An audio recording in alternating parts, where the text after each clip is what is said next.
ോടുള്ള സ്നേഹം കൂടുന്നതിനനുസരിച്ച് ദൈവത്തിന് നിങ്ങളോടുള്ള സ്നേഹം കൂടി വരും. പിതാവ് ഒത്തിരി നമ്മളെ സ്നേഹിക്കും. ഹല്ലേലൂയ. പിന്നെ പിതാവ് പറയും, നീ ഒരു കാര്യത്തെക്കുറിച്ച് ആകുലപ്പെടേണ്ട, നിന്റെ എല്ലാ കാര്യവും സമയാസമയത്ത് കൃത്യമായിട്ട് ഞാൻ നടത്തി തന്നോളാം. അയ്യോ, അതൊക്കെ അച്ചട്ടാണ്. നീ ഒരു കാര്യത്തെക്കുറിച്ച് ആകുലപ്പെടണ്ട, നിന്നെ ഞാൻ നോക്കിക്കോളാം. ഹല്ലേലൂയ. അത് കർത്താവ് നമ്മളോട് പറയും. കാരണം കർത്താവിന് നമ്മളോട് ഭയങ്കര സ്നേഹമായിരിക്കും. ഞാൻ നിങ്ങളോട് ചോദിക്കട്ടെ, ദൈവത്തിൻ്റെ സ്നേഹത്തിന് ഏറ്റക്കുറച്ചിലുകളുണ്ടോ മനുഷ്യരോട്? ദൈവം എല്ലാവരെയും ഒരുപോലാണോ സ്നേഹിക്കുന്നത്? അല്ല. ഇനി വല്ല തെറ്റിദ്ധാരണ ഉണ്ട്, തിരുത്തിക്കോ. അല്ല. കാരണം യേശുവിൻ്റെ ശിഷ്യന്മാരുടെ കൂട്ടത്തിൽ യേശുവിനെ അനുഗമിച്ച കുറേ പേരുണ്ടായിരുന്നു. ഇനി അതുപോലെ തന്നെ യേശുവിൻ്റെ 72 ശിഷ്യന്മാരുണ്ടായിരുന്നു. പിന്നെ അതിനകത്ത് 12 അപ്പസ്തോലന്മാരുണ്ടായിരുന്നു. അതിനകത്തൊരു പത്രോസും യാക്കോബും യോഹന്നാനും ഉണ്ടായിരുന്നു.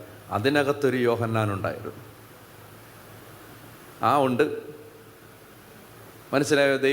ദൈവത്തിന് എല്ലാവരോടും പൊതുവായിട്ട് പറയുമ്പോൾ എല്ലാവരോടും ദൈവത്തിന് സ്നേഹമുണ്ട്. പക്ഷേ ദൈവത്തിന് കൂടുതൽ സ്നേഹമുള്ളവരുണ്ട്. ഹല്ലേലൂയ. അതാണ്, കൂടുതൽ സ്നേഹമുള്ളവരുണ്ട്. എനിക്ക് അടുപ്പമുള്ളവരോട് പറയുന്ന, അല്ലെങ്കിൽ അവരെ ഞാൻ ചൊടിപ്പിക്കുന്ന ഒരു കാര്യം അതാണ്, നിന്നെക്കാളും യേശുവിന് എന്നോടാണ് സ്നേഹം. ഹല്ലേലൂയ. അത് നിങ്ങൾക്കും പറഞ്ഞ ആളുകളെ ചൊടിപ്പിക്കാം. എന്താണ് നിങ്ങൾക്ക്? എന്നിട്ട് കർത്താവ് അത് പ്രൂവ് ചെയ്യുന്നത് നമുക്ക് കാണിച്ചു കൊടുക്കാൻ പറ്റും. നിന്നെക്കാളും എന്നോടാണ് സ്നേഹം. ഹല്ലേലൂയ. അതായത് അപ്പോൾ അതെങ്ങനെയാണ് നമ്മളോട് കർത്താവിന് സ്നേഹം കൂടുന്നത്? നമ്മൾ കർത്താവിനെ കൂടുതൽ സ്നേഹിക്കുന്നതിനനുസരിച്ചാണ്. മനസ്സിലാവുന്നുണ്ടോ? അതിനകത്ത് വേറെ ഒന്നുമില്ല. വേറെ ഒരു യോഗ്യതയും ദൈവം നോക്കത്തില്ല. നിങ്ങൾ എന്തോരം യേശുവിനെ സ്നേഹിക്കുന്നോ അത്രയും പിതാവ് നിങ്ങളെ സ്നേഹിക്കും. ഹല്ലേലൂയ. നിങ്ങൾ എന്തോരം യേശുവിനെ സ്നേഹിക്കുന്നോ അത്രയും പരിശുദ്ധാത്മാവ് നിങ്ങളുടെ കൂടെ ഉണ്ടാവും. കാരണം യേശുവിനെ സ്നേഹിക്കുന്നവരെ പിതാവിന് ഭയങ്കര ഇഷ്ടമാണ്. അപ്പോൾ ബൈബിളിൽ നിന്ന് എനിക്ക് മനസ്സിലായ ആദ്യത്തെ കാര്യം ഇതാണ്: ദൈവത്തിന് നമ്മളെക്കുറിച്ച് സന്തോഷം തോന്നണമെങ്കിൽ ഒന്നാമത്തെ കാര്യം, നമ്മൾ യേശുവിനെ ഇങ്ങനെ കണ്ണും പൂട്ടി സ്നേഹിക്കണം. രണ്ടാമത്തെ, ഞാൻ വിശ്വസിക്കണമെന്നാണ്. വിശ്വസിക്കണമെന്ന് പറയുമ്പോൾ എല്ലാവരും പറയും ഞങ്ങൾ വിശ്വസിക്കുന്നുണ്ടെന്ന്. അതുകൊണ്ടാണ് ഞാൻ സ്നേഹിക്കണമെന്ന് പറഞ്ഞത്. വിശ്വസിക്കുന്ന എല്ലാവർക്കും സ്നേഹമൊന്നുമില്ല. അപ്പോൾ സ്നേഹിക്കണം. രണ്ടാമത്തെ കാര്യം, ഈശോ പറഞ്ഞു സ്വർഗത്തിൽ വലിയ സന്തോഷം ഉണ്ടാവും. ആരെക്കുറിച്ച്?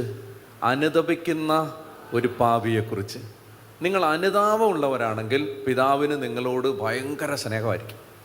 അനുതാപമുള്ളവരാണെങ്കിൽ എന്ന് പറഞ്ഞാൽ ജീവിതത്തിൽ ചെറിയ തെറ്റുകൾ പോലും നിങ്ങളെ ഭാരപ്പെടുത്തുന്നുണ്ടെങ്കിൽ, നിങ്ങൾ തെറ്റുകളെ ന്യായീകരിക്കാത്ത ആളുകളാണെങ്കിൽ, ഇപ്പം എന്തെങ്കിലും ഒരു തെറ്റാരെങ്കിലും ചൂണ്ടിക്കാണിക്കുന്ന സമയത്ത് അതിനെ ന്യായീകരിച്ച് അതിനെ നീതീകരിച്ച് അങ്ങനെ ചെയ്യാത്ത, നിങ്ങൾ അനുതപിക്കുന്ന ഒരാളാണെങ്കിൽ, ഒരു കാര്യം തെറ്റാണെങ്കിൽ അതിനെക്കുറിച്ച് നിങ്ങൾ അനുതപിക്കുന്ന ഒരാളാണെങ്കിൽ, അനുതപിക്കുന്ന ഒരാളോട് പിതാവായ ദൈവത്തിന് വലിയ സ്നേഹമായിരിക്കും.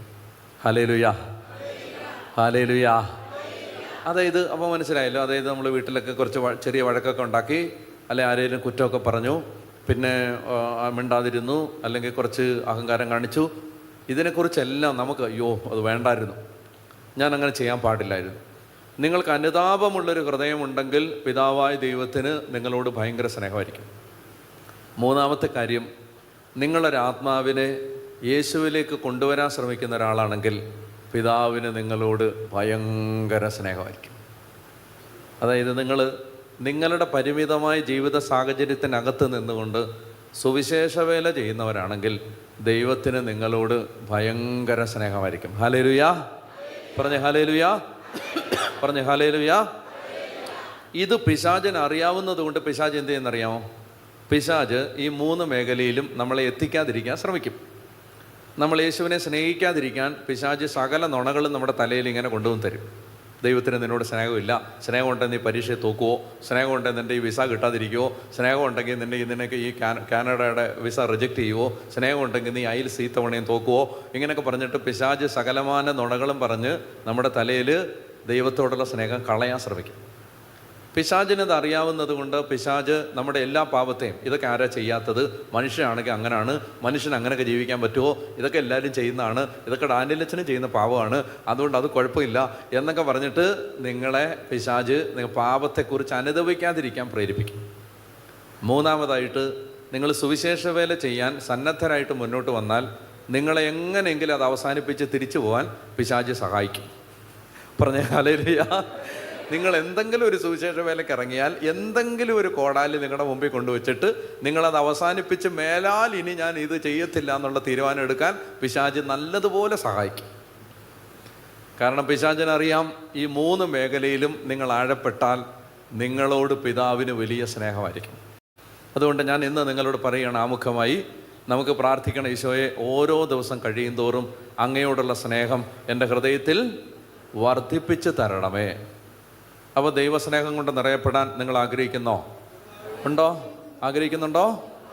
അപ്പോൾ ഇന്ന് കർത്താവിൻ്റെ ആത്മാവ് അങ്ങനെ ഒരു അഭിഷേകം ഈ കൂട്ടായ്മയിൽ വർഷിക്കാൻ ആഗ്രഹിക്കുന്ന സകല മനുഷ്യർക്കും അവരുടെ ഹൃദയത്തിൽ യേശുവിനോട് ഇന്ന് വരെ ഇല്ലാത്ത ഒരു സ്നേഹം ഉണ്ടാകാൻ പോകുന്നു.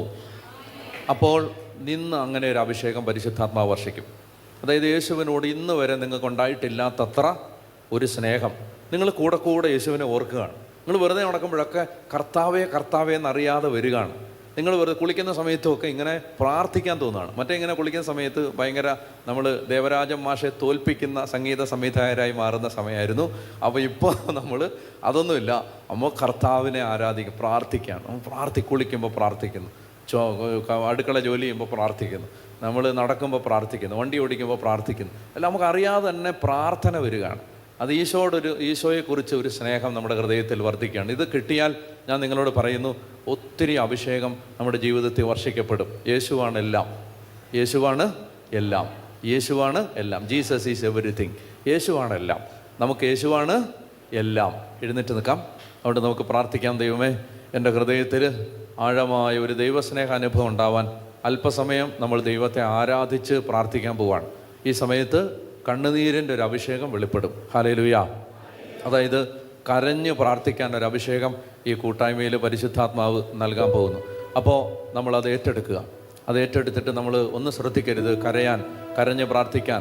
കണ്ണുനീരിങ്ങനെ ഒരു കാരണമില്ലാതെ കണ്ണുനീര് ഒഴുകുകയാണ്. ദൈവസ്നേഹത്തിൻ്റെ ഒരു അഭിഷേകമാണത്. അപ്പോൾ ഹൃദയം തുറന്ന് പ്രാർത്ഥിക്കാൻ, ഹൃദയത്തിലെ ഭാരങ്ങൾ, ഒരു നിലവിളിയും കരച്ചിലും ഒക്കെ ആയിട്ട് പൊട്ടിപ്പോവാൻ, അതൊക്കെ പരിശുദ്ധാത്മാവ് ഈ സമയത്ത് ഒരു അഭിഷേകം അയക്കാൻ പോവാണ്. അതുകൊണ്ട് ഈ ആരാധനയിൽ ശക്തമായ ഒരു ദൈവത്തിൻ്റെ ഇടപെടൽ ഇപ്പോൾ ഉണ്ടാവും. ഹല്ലേലൂയ.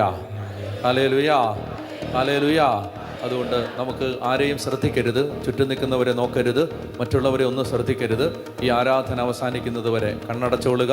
ശക്തമായ ദൈവസ്നേഹത്തിൻ്റെ ഒരു ഉറവ പൊട്ടി എൻ്റെ ഹൃദയം ദൈവസ്നേഹത്താൽ നിറയാൻ പോകുന്നു. യേശുവിൻ്റെ സ്നേഹത്തിൻ്റെ നീളവും വീതിയും ഉയരവും ആഴവും ഗ്രഹിക്കാൻ പരിശുദ്ധാത്മാവ് എൻ്റെ ഹൃദയത്തെ തുറന്ന് അഭിഷേകം ചെയ്യാൻ പോകുന്നു. യേശുവിൻ്റെ സ്നേഹം കൊണ്ട് എൻ്റെ ഹൃദയം നിറയാൻ പോകുന്നു. ഹല്ലേലൂയ. ദൈവമേ, ഞാനങ്ങേ ആരാധിക്കുന്നു, ഞാനങ്ങേ സ്തുതിക്കുന്നു, ഞാനങ്ങേക്ക് നന്ദി പറയുന്നു, ഞാനങ്ങേ സ്നേഹിക്കുന്നു.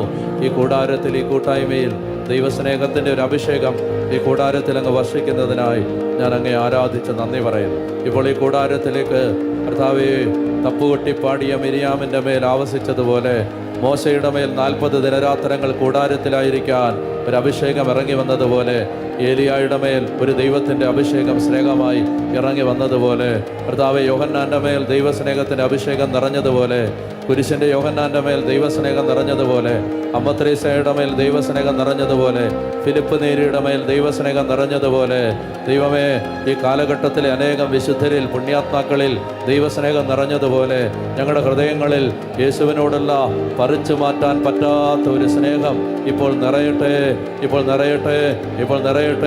ഹല്ലേലൂയ, ഹല്ലേലൂയ, ഹല്ലേലൂയ, ഹല്ലേലൂയ, ഹല്ലേലൂയ, ഹല്ലേലൂയ, ഹല്ലേലൂയ, ഹല്ലേലൂയ, ഹല്ലേലൂയ. ഓ ദൈവമേ, അങ്ങയുടെ അത്ഭുത കരം ഇപ്പോൾ ഈ കൂടാരത്തിലേക്ക് നീട്ടണമേ. ഇപ്പോൾ അങ്ങ് ഈ ജനത്തെ സന്ദർശിക്കണമേ. അങ്ങയുടെ മഹത്വം ദൈവമേ, വൈക്കോലിൽ തീപ്പൊരി എന്ന പോലെ കത്തിപ്പടരുന്ന ഒരു അഭിഷേകം ഇപ്പോൾ ഈ കൂടാരത്തിൽ വന്ന് നിറയണമേ. അത്ഭുതങ്ങളുടെ കാലം ഞങ്ങൾക്ക് വേണ്ടി അങ്ങ് ഒരുക്കി വെക്കണമേ. അത്ഭുതങ്ങളുടെ കാലമായി ഇത് മാറട്ടെ. അടയാളങ്ങളുടെ കാലമായി ഇത് മാറട്ടെ. ദൈവസ്നേഹത്താൽ നിറഞ്ഞ് മാനസാന്തരപ്പെടുന്ന ഒരു ജനതയുടെ വലിയൊരു ഉണർവിൻ്റെ കാലമായി ഇത് മാറട്ടെ. Hallelujah, hallelujah. ഉച്ചത്തിൽ വിളിക്കുന്ന ഈശോയേ. കരങ്ങളടിച്ച് കരങ്ങളടിച്ച് ശക്തിയോടെ കരങ്ങളടിച്ച് ഹല്ലേലൂയ, ഹല്ലേലൂയ, ഹല്ലേലൂയ, ഹല്ലേലൂയ. കരങ്ങളടിച്ച്